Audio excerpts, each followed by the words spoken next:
இந்த power பேங்கை use பண்ணி உங்கள் மொபைல் ஃபோனை 5 டைம் சார்ஜ் பண்ண முடியும். இப்போ ரெகுலராக பவர் பேங்க் அப்படின்னா 5000 mAh 10,000 mAhலாம் நம்ம ரெகுலராக யூஸ் பண்ணிட்டு தான் இருப்போம். பட் இந்த பவர் பேங்க் கொஞ்சம் அதிகம் தான். 27,000 mAh இருக்கக்கூடிய பவர் பேங்க். இந்த பவர் பேங்க்ல உங்க 5000 mAh இருக்கக்கூடிய மொபைல் ஃபோனை ஒரு 4 இருந்து 5 தடவை வரைக்கும் உங்களால் ஈஸியாக சார்ஜ் பண்ணிக்க முடியும். மேக்ஸிமம் அட் அ டைம்ல ஒரு 3 டிவைசஸ் வரைக்கும் கனெக்ட் பண்ணா உங்களால் சார்ஜ் பண்ணிக்க முடியும். பட் இதோட இன்புட் அண்ட் அவுட்புட் வோல்டேஜ் பார்த்தீங்க அப்படின்னா இதுதான். இப்போ என்னோட மொபைல் ஃபோன் நான் சொல்லியிருப்பேன் 33 வாட்ஸ் அப்படின்ட்டு. இப்போ நார்மலா என்னோட அடாப்டரை கனெக்ட் பண்ணா எவ்வளவு நேரத்தில் சார்ஜ் ஆகும்ங்கிறத காட்டும். அதே மாதிரி இந்த பவர் பேங்க்ல நான் கனெக்ட் பண்ணாலும் ரெண்டும் ஈக்குவலா தான் இருக்கு. பட் எனக்கு என்ன டவுட்னா அடாப்டர் வந்து 33 வாட்ஸ், பட் இது பாத்தீங்க அப்படின்னா 22.5 தான் சொல்றாங்க. பட் இருந்தாலும் ரெண்டுமே சேம் பேட்டரி ஃபுல் ஆகக்கூடிய டைம் தான் காட்டுது. அதுல ஒரு 1/2 ஹவர் காட்டுதுன்னா இதுலயும் 1/2 ஹவர் தான் காட்டுது. பட் டிஃபரன்ஸ் இருக்கு, கிட்டத்தட்ட ஒரு 9 வாட்ஸ் 10 வாட்ஸ் டிஃபரன்ஸ் இருக்கு. அது எப்படி அது ஃபுல்ஃபில் பண்ணுதுன்னு எனக்கு தெரியல. இப்போ ரெகுலரா நான் என்னோட அடாப்டர் நான் கனெக்ட் பண்ணோம்னா எடுத்தோடனே வந்து எம்ஐயோட டர்போ சார்ஜ் வந்து கனெக்ட் ஆயிடுச்சு அப்படிங்கறத காட்டும் வித்தின் செகண்ட்ல. பட் இதை கனெக்ட் பண்ணனா ஃபர்ஸ்ட் வந்து ஃபாஸ்ட் சார்ஜிங்கிறது லோட் ஆகும். அதுக்கப்புறம் தான்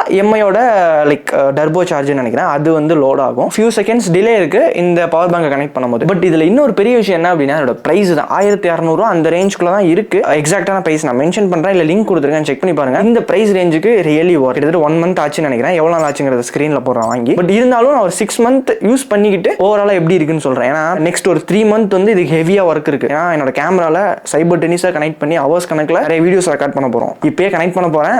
வீடியோக்காக கழட்டி வச்சிருக்கேன். கேபிள் பாத்தீங்க அப்படின்னா இங்க தான் தொங்கிட்டு இருக்கு.